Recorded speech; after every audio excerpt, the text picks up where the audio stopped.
नमस्कार। आज हम एक बहुत ही खौफनाक और रोंगटे खड़े कर देने वाली कहानी का डीप डाइव या यूं कहें कि एक पूरा विश्लेषण करने वाले हैं। कहानी का नाम है अंधकूप सिद्धि। आखिर जब इंसान शॉर्टकट के चक्कर में पड़कर काले जादू या ऐसे किसी वर्जित रास्ते पर चल पड़ता है तो उसका अंजाम क्या होता है? चलिए बिना वक्त बर्बाद किए सीधे इस रहस्य की गहराई में उतरते हैं। अब सबसे बड़ा और अहम सवाल जो हमारी आज की इस पूरी चर्चा की नींव है, अंधेरे से सौदा करने का आखिर क्या अंजाम होता है। देखिए, ये कोई आम डरावना किस्सा नहीं है। ये लालच और उस लालच की चुकाई जाने वाली उस भयानक कीमत की एक बहुत बड़ी चेतावनी है, जिसे लोग अक्सर नजरअंदाज कर देते हैं। आइए समझते हैं कि इस कहानी से हमें क्या सबक मिलता है। तो चलिए भाग 1 से शुरू करते हैं। अंधकूप विधि की शुरुआत। आखिर ये सब शुरू कैसे हुआ? कहानी में जो मुख्य टकराव है ना, वो एकदम शीशे की तरह साफ है। एक तरफ है मिथुन, जिसकी पूरी जिंदगी सिर्फ और सिर्फ आसान रास्तों और जुगाड़ पर टिकी है। मेहनत से उसे सख्त नफरत है, बस उसे कोई शॉर्टकट मिल जाए। और दूसरी तरफ है उसका दोस्त राजन। राजन बिल्कुल अलग है, यथार्थवादी, अपनी जिंदगी से संतुष्ट और लगातार मेहनत करने पर भरोसा रखने वाला इंसान। ये दोनों बिल्कुल एक दूसरे के उल्टे हैं, और सच कहूं तो यही इस पूरी कहानी की सबसे बड़ी बुनियाद है। मिथुन की सोच को अगर एक लाइन में समझना हो तो उसका ये डायलॉग काफी है। अरे यार, दिमाग का सही उपयोग शॉर्टकट निकालना है। बस यही वो शॉर्टकट का भ्रम है जो उसे सीधे मौत और खतरे के मुंह में धकेल देता है। वो ये भूल गया कि हर शॉर्टकट मंजिल तक नहीं ले जाता, कुछ सीधे तबाही की तरफ भी जाते हैं। और यहीं पर मिथुन एक ऐसी जानलेवा गलती कर बैठता है जिस पर शायद ही कोई यकीन कर पाए। जरा सोचिए, अपनी पूरी जिंदगी बदलने के लिए वो एक ऐसे खतरनाक काले जादू पर भरोसा कर रहा है जिसकी जानकारी उसे कहां से मिली? जेल के एक पुराने फटे हुए अखबार के पन्ने से। मतलब उसने इस बात को पूरी तरह इग्नोर कर दिया कि वो जानकारी आधी अधूरी भी तो हो सकती है, और ये एक बहुत बड़ी भूल थी। अब बढ़ते हैं भाग 2 की तरफ। 5 रातों का खौफनाक अनुष्ठान। देखते हैं कि कुएं के अंदर असल में हुआ क्या था। उस सूखे कुएं के अंदर जैसे जैसे रातें बीतती हैं, डर का माहौल एकदम से बढ़ने लगता है। शुरुआत बड़ी साधारण सी थी। थोड़ा मलबा हटाया और एक पुराना दिया जला दिया, फिर राख का घेरा बनाना, दीवार में कीले ठोकना।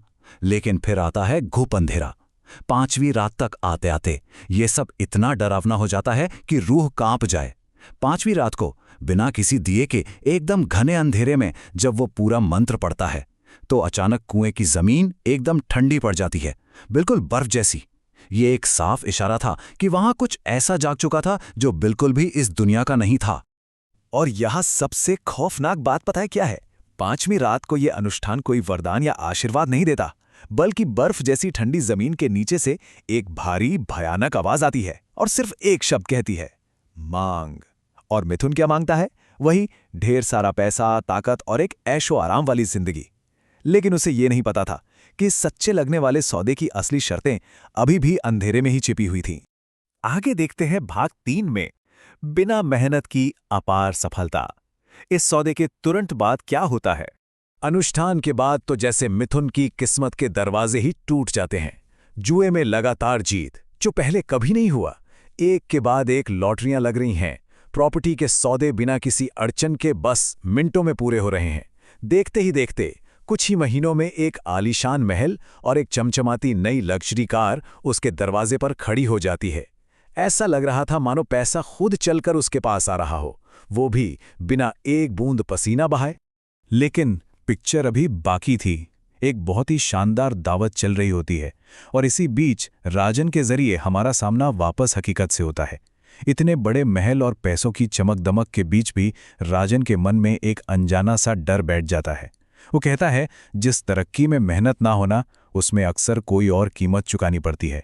ये वो बेचैनी है जो साफ बता रही थी कि इस जादुई सफलता के पीछे एक बहुत बड़ी खौफनाक कीमत मंडरा रही है, जिसका बिल फटना भी बाकी था। और यहीं से शुरू होता है भाग 4, जब किस्मत ने भयंकर पलटा खाया। पतन इतना अचानक और इतनी तरफ से हुआ कि संभलने का मौका ही नहीं मिला। प्रॉपर्टी में भयानक नुकसान, जुए में लगातार हार, ये सब तो सिर्फ पैसों का खेल था। लेकिन बात यहां रुकी नहीं। मिथुन की मानसिक और शारीरिक हालत भी पूरी तरह चरमरा गई।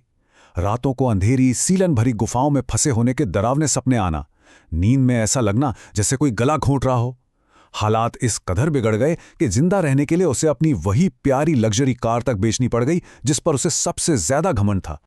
और फिर आता है वो पल जब मिथुन का सारा घमंड चूर चूर हो जाता है। वो पूरी तरह टूटकर अपने उसी दोस्त राजन के पास मदद की भीख मांगने पहुंचता है और कहता है, राजन मुझसे गलती हो गई, मुझे बचा ले। ये एक चीख थी जो उसकी हताशा और बेबसी को दिखाती थी, लेकिन शायद अब बहुत देर हो चुकी थी। वापसी का रास्ता बंद हो चुका था। अब आते हैं हमारे आखिरी और सबसे रोंगटे खड़े करने वाले हिस्से पर। भाग 5, शैतान की भूख और उसकी कीमत।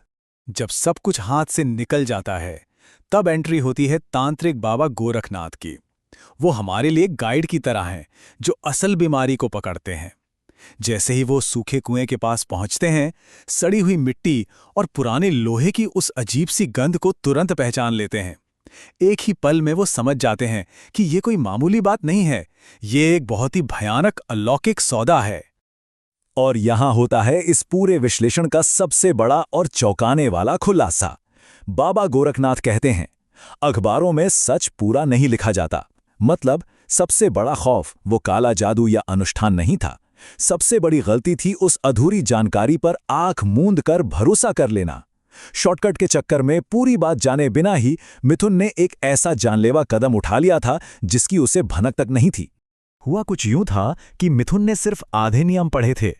उसने एक शैतान को जगा तो दिया, लेकिन उस सौदे की छिपी हुई शर्त उसे पता ही नहीं थी। शर्त ये थी कि इस सौदे को बनाए रखने के लिए हर अमावस्या को उस शैतान को रक्त की बलि देनी थी। खून चाहिए था उसे, और बलि ना देकर मिथुन ने अनजाने में उस खूंखार शैतान को महीनों तक भूखा रखा था। अब अपनी इस भयानक गलती को सुधारने के लिए महालय अमावस्या की रात को मिथुन एक काले मुर्गे के साथ वापस उसी कुएं में उतरता है, और यहीं पर अधूरी जानकारी का वो असली खौफनाक चेहरा सामने आकर खड़ा हो जाता है। जैसे ही वो बलि देता है, जमीन उस खून को बस एक पल में सोख लेती है। कुएं की जमीन तेजी से कांपने लगती है, उसमें बड़ी बड़ी दरारें पड़ जाती हैं। वो शैतान जो महीनों से भूखा था ना, वो अब अपने बाकी के बकाया हिस्से की बहुत ही भयानक तरीके से मांग कर रहा था। और फिर आता है इस कहानी का वो दिल दहला देने वाला अंत। जमीन फटती है, उसमें से विशाल डरावने काले हाथ बाहर निकलते हैं और पलक झपकते ही मिथुन को हमेशा हमेशा के लिए उस अंधेरी जमीन के अंदर खींच लेते हैं, इतनी तेजी से कि उसके मुंह से एक आखिरी चीख तक नहीं निकल पाती। सब कुछ खत्म। जैसा कि बाबा गोरखनाथ ने समझाया था, काले जादू की दुनिया का ये एक अटल नियम है। अगर आप अंधेरे के साथ खिलवाड़ करेंगे, उसके नियम तोड़ेंगे, तो वो अपना कर्ज वसूलने खुद आता है। और यकीन मानिए, उसकी वसूली का तरीका हमेशा आपकी सोच से भी ज्यादा खौफनाक होता है। तो ये पूरा विश्लेषण हमें अंत में एक ऐसे सवाल पर लाकर खड़ा कर देता है जो हमें सोचने पर मजबूर कर देगा। अगर बिना मेहनत के सब कुछ मिल भी जाए, तो क्या उसकी वो छिपी हुई भयानक कीमत चुकाई जा सकती है? संघर्ष से भागने और जिंदगी में शॉर्टकट अपनाने का असली अंजाम क्या हो सकता है, यह आज बिल्कुल साफ हो गया है। एक बार जरूर सोचेगा कि क्या कोई भी शॉर्टकट हमारी जिंदगी से बढ़कर हो सकता है। इस चर्चा में हमारे साथ जुड़ने के लिए बहुत बहुत धन्यवाद।